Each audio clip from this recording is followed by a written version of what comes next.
Whether it was for power, religion, or politics, sometimes killing someone once just wasn't enough. It's called posthumous execution, and yes, it was as vicious and disgusting as you think.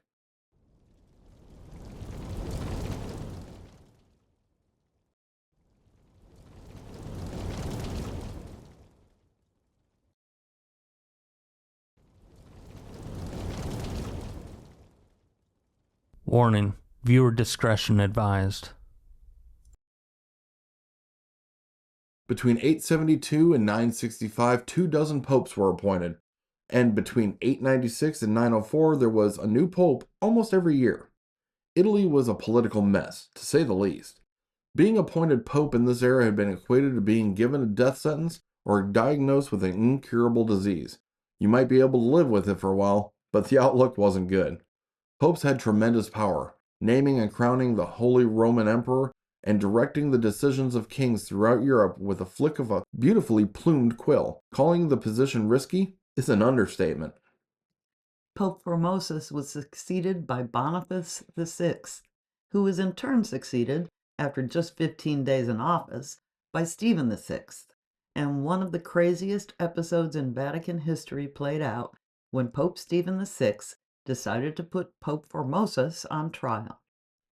Formosus had been dead for almost 9 months. Pope Stephen VI called the cadaver synod, and poor Formosus was ordered to appear. His body was disinterred, dressed in ecclesiastical robes, and propped up on the papal throne to answer to charges of perjury, violating canon law, and usurping the papacy. A deacon was appointed to speak on Formosus's behalf, but how much he was willing to argue with Pope Stephen VI furiously hurling questions and accusations is questionable.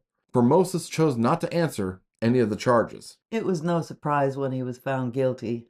His papacy was declared invalid, and every decision Formosus had made as a pope was reversed. And then he was stripped of the luxurious robes and dressed in rags. And his consecration fingers, the 3 fingers he had used to give blessings, were chopped off. Some reports say his head was cut off just for good measure. Then his body was thrown into the Tiber River. Formosus fared better than Pope Stephen VI. A fisherman or a monk, depending on the source, saw Formosus and grabbed him out of the river, while Pope Stephen VI was imprisoned just months after the cadaver synod and strangled to death. A few popes later, Formosus was reinstated and solemnly reburied in St. Peter's Basilica with full honors. Harold I, known as Harold Harefoot, was often cited as the man whose body was treated the worst in English history, although that claim is definitely arguable. The third of the Danish kings of England, he snatched the crown from his half-brother, Arthur Canute, and ruled from 1035 until 1040. Harold had a debilitating illness, said to make him despair of his life, and he died in his late 20s. He died at Oxford and was taken to London to be buried at Westminster Monastery, the predecessor of Westminster Abbey. His half-brother now became King Arthur Canute and decided to erase his hated brother from history, or, failing that, frame him as an illegitimate king. He forced Harold's greatest supporters to exhume his body at Westminster. Harold had been already interred for several months, and then, depending on the source, the body or the head or both were thrown into the Thames River. Some said all these things happened after Arthur Canute held a public execution for Harold's corpse first, and others said King Harold was thrown into an animal pen to be eaten. 12th century historian William of Malmesbury reported a fisherman retrieved Harold's head from the Thames with his net. The body was reburied in a Danish cemetery in London, often cited as St. Clement Danes. This church has been significantly rebuilt and refurbished at least twice since Harold's time, and was extensively bombed during the Blitz of World War II, making the survival of Harold's body highly unlikely, if that was his final resting place in the first place.